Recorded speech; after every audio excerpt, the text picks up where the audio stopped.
Hi, and welcome back to Linus Napoleonic Shipyard.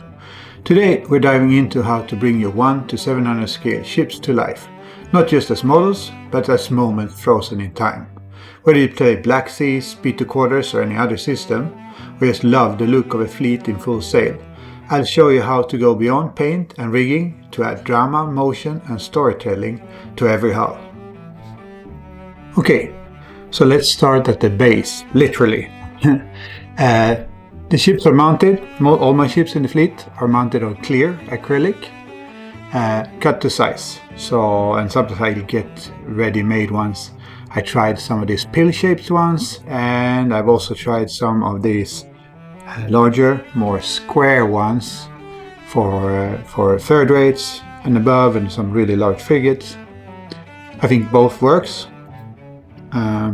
It's just your preference, really.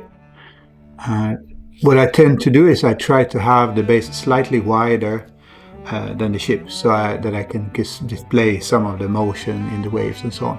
So the key is the transparency. So you would like, as I place this on my board, some of the CMAT to show through. So you want some of this below to show through your base. At least that's been my experience. I like that a lot, but not too much. So it needs to be a bit subtle.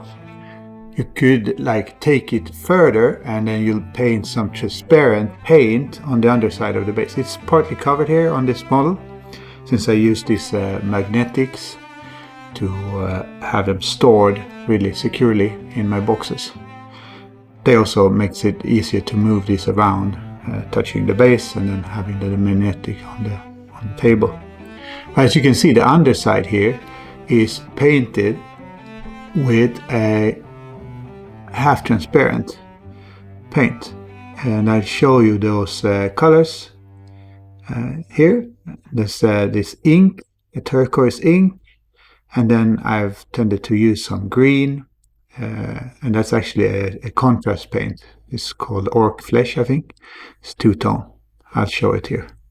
So that's what I use for the underside of bases. Sometimes I've used other paints, but blues and greens and turquoises and so on is a good idea, depending on your CMAT and how you want it, how much you want it to fit. But since it's semi-transparent, it's not going to change too much. And the CMAT below is going to lend some of its color to your actual model. So that's quite nice. The top side is then painted with these different types of transparent sea texture, and there could be some type of clear acrylic. Maybe some people would use Mod Podge and so on. I use this stuff. This stuff is from Green Stuff World. I find this really nice. Dries completely transparent. It's opaque-ish white when I apply it, and then after it is going to be transparent. Completely transparent.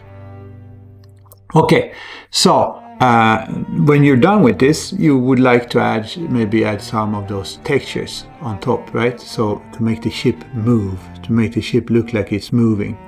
So here, this one, my latest one, is the HMS Albemarle, famous from not so many engagements, but more from the fact that it was one of Nelson's ships, one of his early ones. And you can see here how I have this wake and so on to add the motion.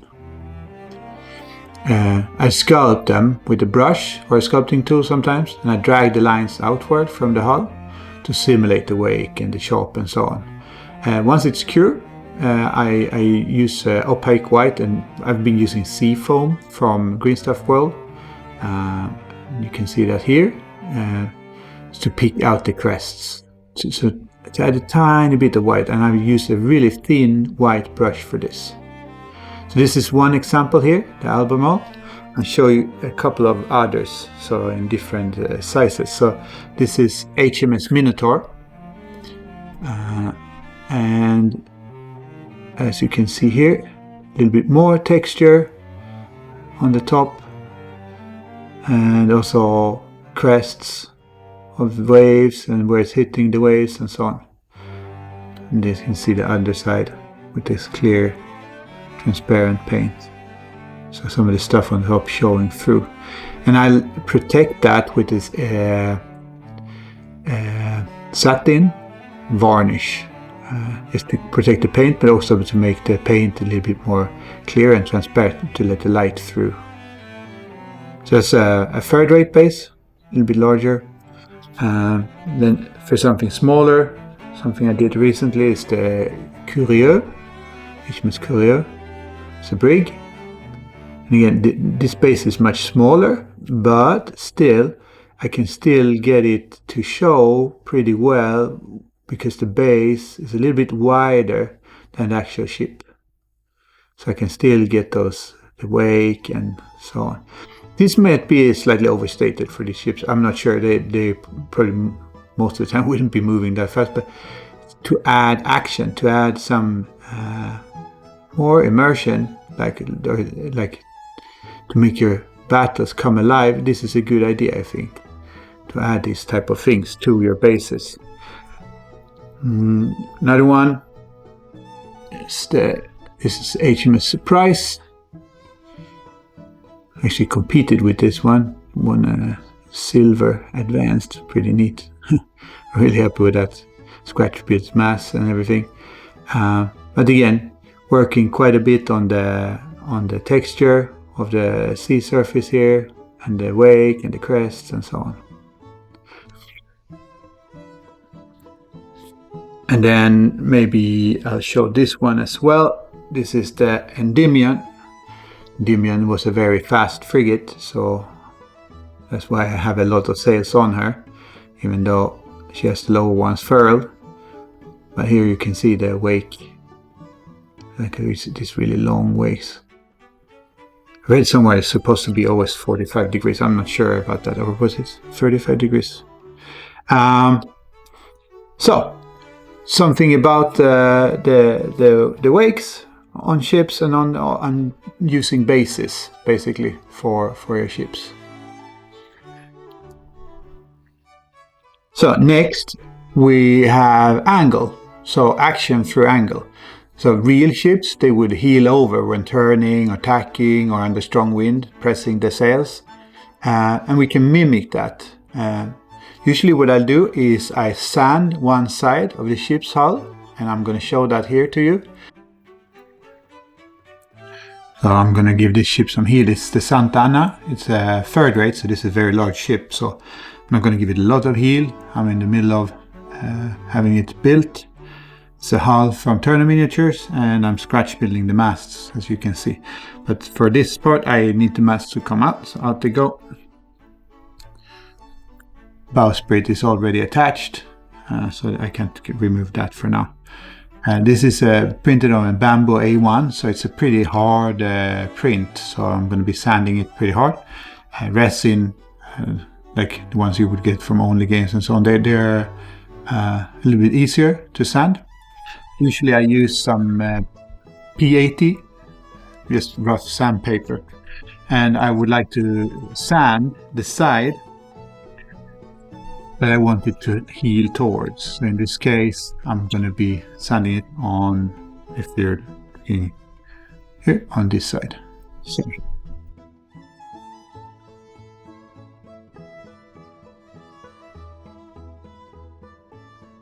Sand it off a little bit on this side.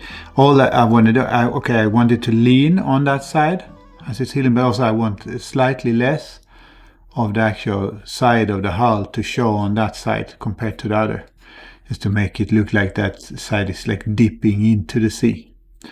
And now on the other side, since I'm not going to be leaning this very much, I'm going to attach this rod, and it's just an 0.8 millimeter brass rod, diameter brass rod.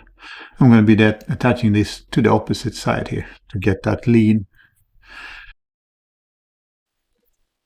Very good idea for your bottles of cyanoacrylate glue. I use gel, but these small tips, replaceable tips that are thin, it's a great idea because Much easier to apply your glue this way.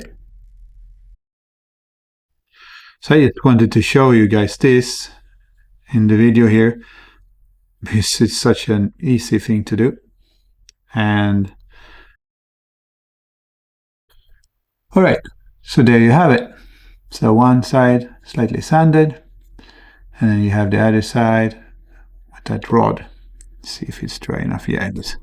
So putting it down on the table, hopefully it shows here in the camera that the whole hull here has a bit of lean.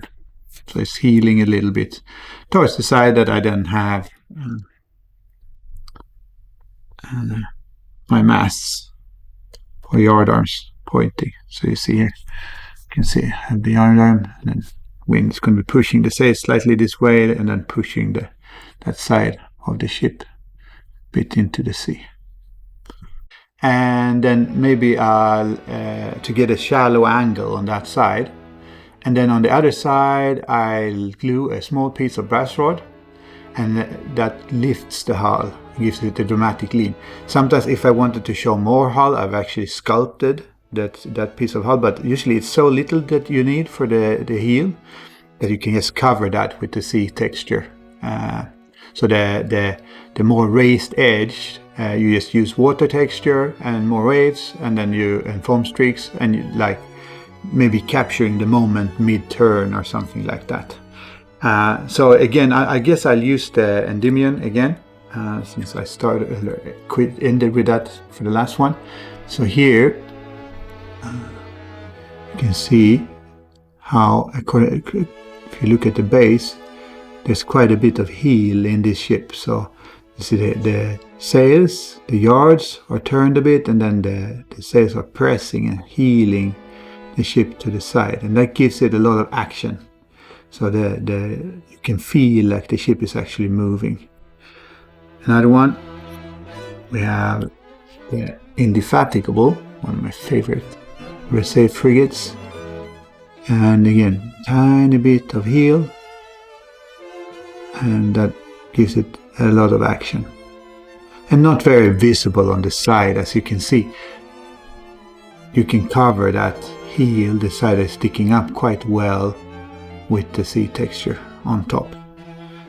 Another one, a very tiny one, or actually I'll show you two tiny ones here if I don't break them. So these are this is a cutter, a navy cutter, very small navy cutter, and I've given this quite a steep heel. I mean, it's a small ship, so I want it to heel quite a bit as it's turning here. It's like in the middle of a turn. And you can see that how it's leaning, and that makes it look really dramatic and in action on the tabletop or on your sea mat. Here's a lugger, same thing. There's all the sail on one side, and you can see it heeling to that side where that sail is. Quite pleased with this one. I like the tiny ships as well. They're a madness to detail, but a lot of fun. So another one, we can show we can also do this on bigger ships. So this is the Minotaur again, the third rate, and you can see how I've actually leaned this one as well. Since the sails is turned a bit, here I used I used the normal masts from Warlord games. I'll do that sometimes for ships just in my fleet. It's been less and less because I really like the strength of brass masts, but it also a lot of work. So if you're building fleet, I would still recommend using those from Warlord games, the third-rate frames, and then use the masts. Even if you have another hull, this is a hull from Turner Miniatures, I still used the sails and the mast from Warlord games to make it easy. And so heeling your ships over creates action, creates speed, creates movement, and also maybe brings your fleet a little bit together. If you have them all like heeling a bit, they look like they're all moving in the same direction, more or less. The next one is the position of the yardarms, and you already saw this on some of these ships where I've turned the yardarms. You might run into some trouble if you're using ratlines. photo etch rat lines, you're going to have to maybe cut the rat lines a bit, or be creative with how you get them on there. But most of the time I'll end up cutting it a bit, especially if you're furling your lower sails, and those sails are made from like 3D print or plastic or so.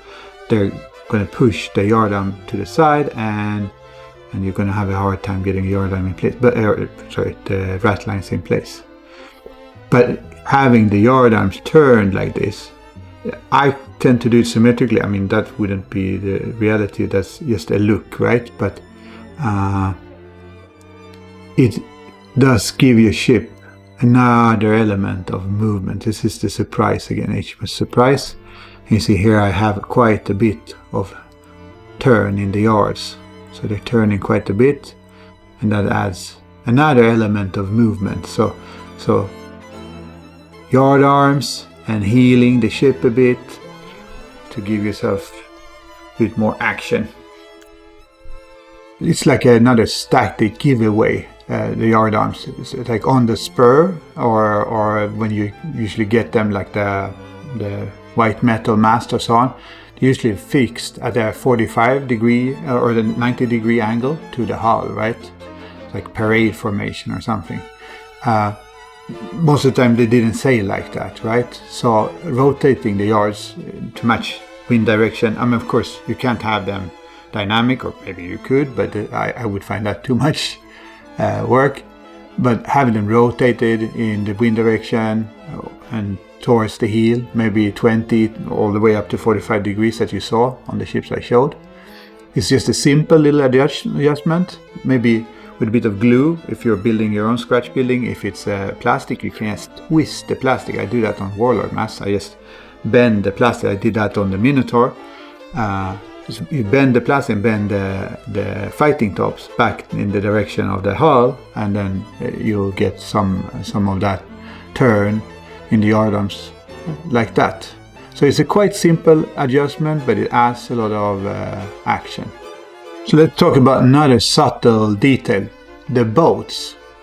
So the ship, they would be carrying a lot of different sizes of boats, and the thing is, as most of the time with the smaller ship at least, when they were prepared for action, as a beat to quarters or in heavy combat, maybe if it was in a rush, maybe they just throw them overboard even, you know. Or if they have more time, and that's usually the fact, usually the fights didn't just happen like that. It was a long build up to these fights, right? Trying to get the weather gauge and moving up. So they would then send the boats out on the davits and then tow them behind the ship. So many times when these ships were ready for action, they were towing their boats. And so why? Yeah, because the boats, they got in the way. And you get a boat on the deck and you get hit by a cannonball, it's going to throw a lot of splinters, right? And those splinters, they could injure your crew. So getting the boat out of the way is a good reason. It's also a fire hazard. They could catch fire, and also maybe they're in the way of the crew in the din of combat as the crew is moving around. Then the boats might be in the way. So they would be towing their boats behind the ship. And also it was seen as very ungentlemanly to fire on these towed boats. Maybe the captain would store his belongings in the boat and stuff like that. So maybe, you know, so firing on those towed boats was seen as something that you shouldn't do. Like, they really didn't do it. So leaving off the boats and modeling them alongside or trailing on a fine wire or fine line, like I have here on the Minotaur,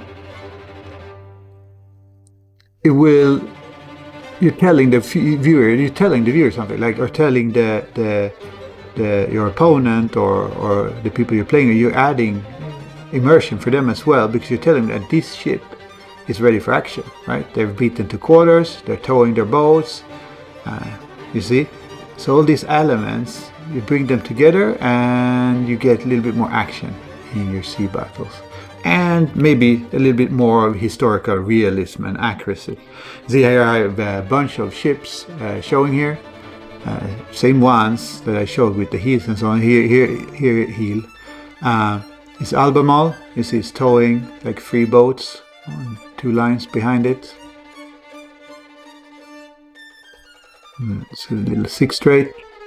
And here we have, this one doesn't have a lot of heel, it's a little bit earlier model. I'm still very happy with this. It's a 4th rate frigate, it's a heavy frigate, starting its life as an Indiaman. It's the HMS Cornwallis, and the HMS Cornwallis is also towing a boat here at the stern. And of course maybe there would be a string of boats, since they were carrying a lot of boats, but you don't have space on your base, so maybe you just have to imagine the rest of them. But that the mind helps with stuff like that, so you would imagine the other ships carrying. And on this one there is another thing. It is not very visible. I hope I can catch this on the camera in focus. Crew. So sometimes I put in crew as well. So manning the guns and the captain on the quarterdeck and so on. When you're playing a game, this crew is never visible, at least not for me. Maybe I need stronger glasses, but they're so tiny at 1/700 scale that maybe for a battle you wouldn't see them. So if I'm just making a fleet for only battle and not display, then maybe I leave the crew out. But if you just want to go that extra for adding some action and so on, and if someone would look close at your model, adding crew is like the final deal to get the ship looking alive, I think. So that was the Cornwallis. You can also have smaller ships. This is the HMS Cormorant. Started his life as a rattlesnake, a privateer, used privateer ship, but it's a smaller sloop of war, right? But it's towing a boat behind it, so it's ready for action. So that's the way I would do it nowadays. Mostly I'd have all my ships towing boats, because you're simulating battles, so most of them would be ready for action. This one is not, but you can still get a lot of action. Like this is a ship, and maybe he's not. When I made it, I just wanted it to look like it was sailing fast, because it's the amphibian, it's a fast sailor, so it has boats there on the side, on side davits and stern davit, and then there is some boats on the deck. I guess it's just a matter of preference as well, but a tip to get your boats or your ships looking like they're in action is to actually tow those boats. So when you combined all these elements together that we were discussing today, the crew, and we have the boats, and we have yardarms being turned, and we have the heel of the ship, and getting some action onto the actual base of the ship. So all these elements together gives you the idea of a ship stripped down, ready for action. It's in fighting stance, right? And you get something more than model. You just get motion, and you get intent, and maybe you get a bit of story. And that's what we're after, right? We're trying to play what ifs or replaying, like reenacting history. And you want a story. And to add to a story, this is a tip to add to that story. It's like each ship becomes a character. This one's clawing up wind, another one is letting fly with the broadside, and they're feeling alive. Soon I'm going to do a video on how I make the gun smoke and everything. I'm actually working on one for a diorama, so when I get to that I'll film it and I show you guys how I go about using these glimmer circuits and so on for getting the kind of fire simulated, also for the sea battles. But for now, this is something to maybe give you an idea of what you could do to add a little bit more action to your ships as you're playing or as you're modeling them. So this is what you see here is part of my British fleet. I have a lot more third rates. I thought I just bring in one because I think the Minotaur is pretty representative of what I did with the heel and all that. But you can do it on any size of model. Maybe first rate, I wouldn't be healing it all that much. They're massive ships, but of course, in really bad weather, of course, they would probably heal as well, especially being pushed by waves and so on. But you know, it's my preference. It's all up to you. It's your preference. Maybe you feel like all this is unnecessary. Who knows? As I said, I hope this gives you some ideas for your own builds. I mean, these tweaks, they don't take very long if you think about all the stuff you're doing anyway to paint and model your ships. And it brings a lot of personality to the table. So when you fleet deploy, it feels like a scene from a painting, you know, not just a row of plastic. If you enjoyed this video, give it a like. And let me know in the comments below how you add drama to your models. Maybe you do something I don't, and then I could get some help from you. I do a lot of other things on the channel, battle reports and ship builds and tutorials and so on, bit of history. So have a look around, maybe give the channel a subscribe, that will help me a lot. I'll see you on the gun deck.